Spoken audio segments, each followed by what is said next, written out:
तमाम देश की महिलाएं, दलितों, पिछड़ों, आदिवासियों और वंचित समाज के हजारों साल की गुलामी तोड़ने वाले डॉक्टर बाबा साहेब अम्बेडकर जी, बहुजन समाज के सभी संत महापुरुषों के चरणों में नमन करते हुए आदरणीय भिक्षु संघ और सभी दूर दराज से आए हुए साथियों को क्रांतिकारी जय भीम, विनम्र नमो बुधाए। अभी कुछ साथियों ने मेरे नाम का नारा लगाया। मेरा निवेदन है, जब जब व्यक्ति के नाम के नारे लगते हैं आंदोलन पीछे छूट जाता है, तो कृपया नाम का नारा ना लगाएं। हमारे पास विश्व गुरु तथागत भगवान बुद्ध हैं, जिन्होंने पूरे दुनिया को शांति और मानवता का संदेश दिया, समता, स्वतंत्रता, बंधुता और न्याय का संदेश दिया, प्रज्ञाशील, करुणा और मैत्री का मार्ग दिया। तो जिसके पास इतनी बड़ी सांस्कृतिक विरासत बुद्ध के धम्म के रूप में हो, उसको किसी व्यक्ति के नारे की जरूरत नहीं है। जिसके पास डॉक्टर बाबा साहेब अम्बेडकर जी जैसे विरले दुनिया के सबसे बड़े क्रांतिकारी, न्याय के योद्धा, पूरे दुनिया में सबसे बड़ी क्रांति और हजारों साल की गुलामी तोड़ने वाले डॉक्टर बाबा साहेब अम्बेडकर हो, वहां किसी दूसरे नेता की फोटो की जरूरत नहीं है। डॉक्टर बाबा साहेब अम्बेडकर हमारे नेता है।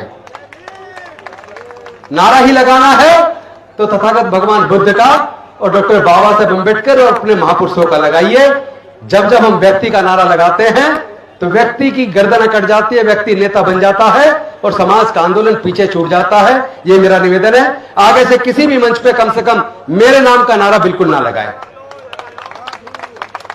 आज सबसे पहले तो मैं धन्यवाद करूंगा अनागरिक धम्मपाला जी का भी, क्योंकि 1891 में वो श्रीलंका से आए और उन्होंने जब देखा पूरे दुनिया की बौद्धों की आस्था का केंद्र महाबोधि महाविहार बौद्ध गया में, जहां तथागत बुद्ध को ज्ञान की प्राप्ति हुई थी, वहां कुछ पंडे लोग कनक अनाचार कर रहे हैं, बुद्ध की विचारधारा के खिलाफ काम कर रहे हैं, तो उसके खिलाफ मुक्ति का पहला आंदोलन अनागरिक धम्मपाला जी ने शुरू किया। महाबोधि सोसाइटी ऑफ इंडिया बनाई। तो हम अगर आज की केवल बात करेंगे तो पीछे के आंदोलन को अगर बात नहीं करेंगे, यह भी अन्याय होगा। क्योंकि भारत में बौद्ध धम्म का प्रचार प्रसार डॉक्टर बाबा साहेब अम्बेडकर जी, उससे पहले भारत में बौद्ध लोग कम थे, विशेष रूप से कलकत्ता में और हिमालयन क्षेत्र में थे। बाकी पूरे देश में ना के बराबर बौद्ध लोग रहे। और इसी वजह से जो 1922 के अंदर कांग्रेस ने राजेंद्र प्रसाद जी के नेतृत्व में कमेटी बनाकर बौद्ध गया के मुद्दे की जांच करी और उसमें जो रिपोर्ट आई, चूंकि उसमें बौद्ध प्रतिनिधि नहीं थे, इसलिए जो बौद्धों के द्वारा मैनेजमेंट का बनना चाहिए था, बौद्धों की जो बात उसमें आनी चाहिए थी, वो पूरी नहीं आ पाई। और 1949 में महाबोधि महाविहार की जो मैनेजमेंट कमेटी उस एक्ट के द्वारा बनी,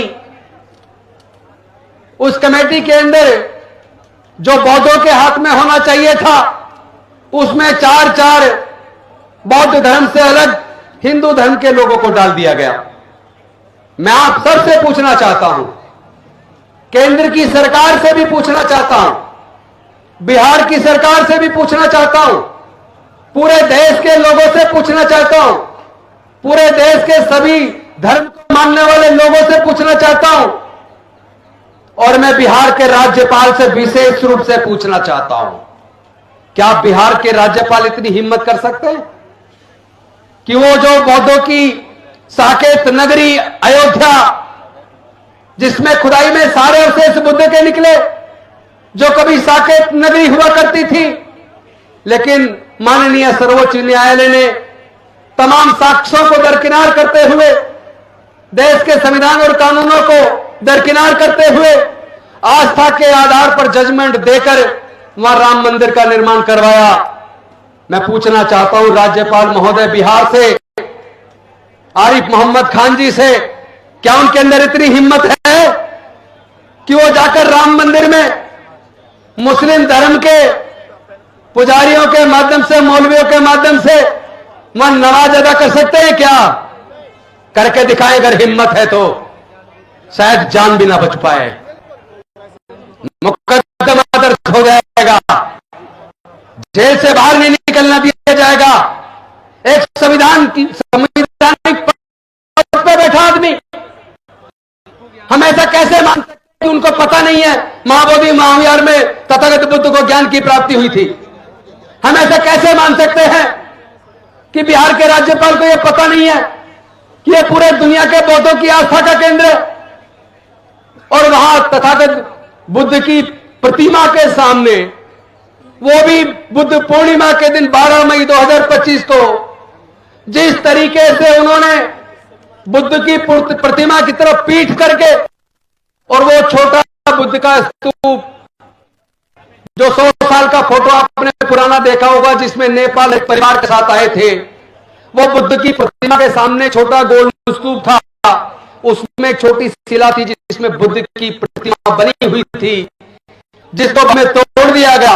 वहां एक छोटा गड्ढा बना हुआ है, वहां पे फूल चढ़ाकर उसको शिवलिंग का प्रतीक बताते हुए ब्राह्मणों के द्वारा संस्कृत में मंत्रोच्चार करके बुद्ध की प्रतिमा की तरफ पीठ करके बुद्ध की पूर्णिमा के दिन बौद्धों की आस्था के केंद्र महाबोधि महाविहार में जिस तरह पूजा अर्चना की, मैं पूछना चाहता हूं, क्या उन्होंने पूरे दुनिया के बौद्धों का अपमान नहीं किया?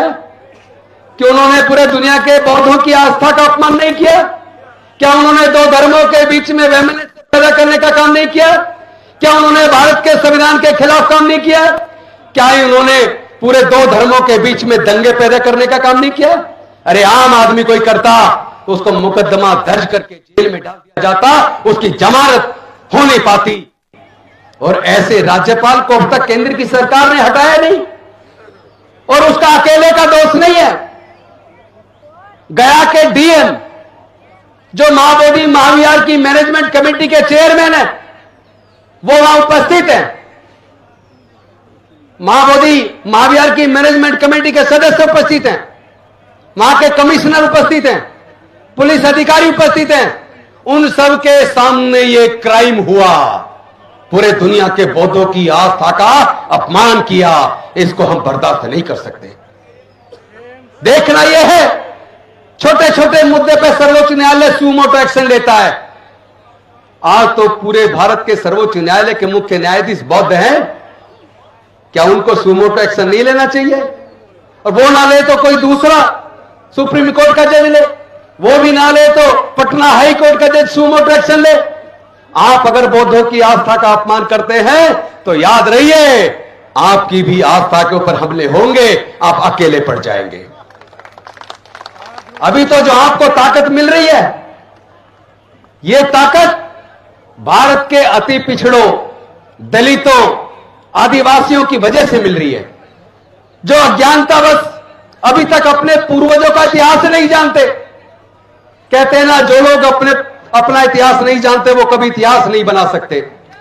यह शर्म की बात है कि पूरा भारत, कभी सम्राट अशोक के टाइम पर अखंड भारत बौद्ध में था, लेकिन म्यांमार से ईरान तक पूरा भारत बौद्ध में था।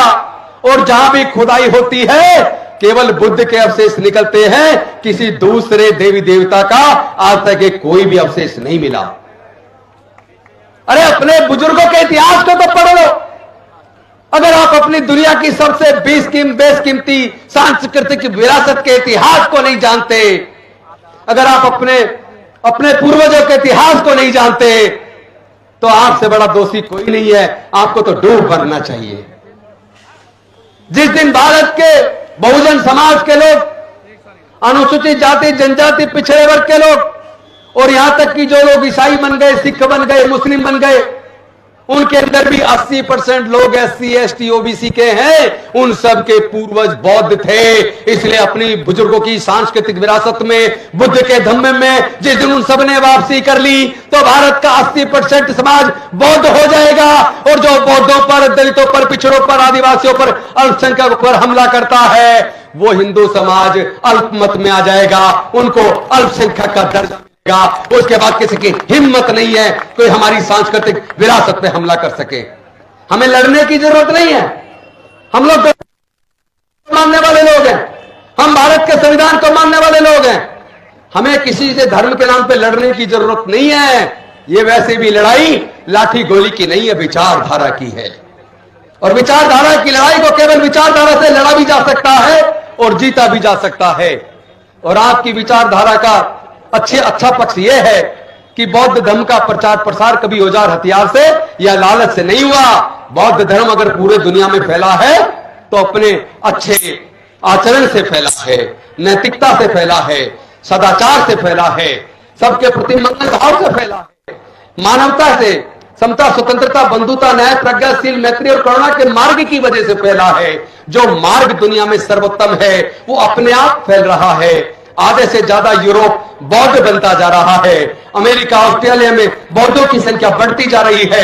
और मैं विश्वास दिलाता हूं 5 अक्टूबर 2022 को डॉक्टर बाबा साहेब अम्बेडकर के भवन रानी झांसी रोड पर जब हमने 22 प्रतिज्ञा लेकर बौद्ध धर्म की दीक्षा ली, उसके बाद बौद्ध में भारत का सपना, बाबा साहब का सपना साकार होने चला है। कम से कम 20 करोड़ लोग आज भारत में बौद्ध धर्म को मानते हैं। और दुनिया को अगर शांति चाहिए, अगर यूक्रेन रसिया के बीच युद्ध चल रहा है, अगर फिलिस्तीन इजराइल के बीच युद्ध चल रहा है, या दुनिया के किसी भी देश में युद्ध चल रहा है, तो उसको अशांति से शांति में बदलने के लिए, युद्ध खत्म करके मानव कल्याण की भावना अगर पैदा हो सकती है तो तथागत बुद्ध के धम्म से हो सकती है। हमारे प्रधानमंत्री तो दुनिया में जाके कहते हैं हमने दुनिया को युद्ध नहीं बुद्ध दिया, लेकिन कम से कम धोखा देना तो बंद करो आदरणीय प्रधानमंत्री जी। अगर हमने दुनिया को युद्ध नहीं बुद्ध दिया तो भारत के अंदर धर्म के नाम पर नफरत क्यों? भारत के अंदर जाति के नाम पर नफरत क्यों? आप पहल क्यों नहीं करते? भारत में जातियों को खत्म करने का आंदोलन आप खुद क्यों नहीं करते? हम करेंगे। जब भारत बौद्ध में बन जाएगा तो जाति अपने आप खत्म हो जाएगी और हम अपने बुजुर्गों की सांस्कृतिक विरासत को मजबूत करेंगे।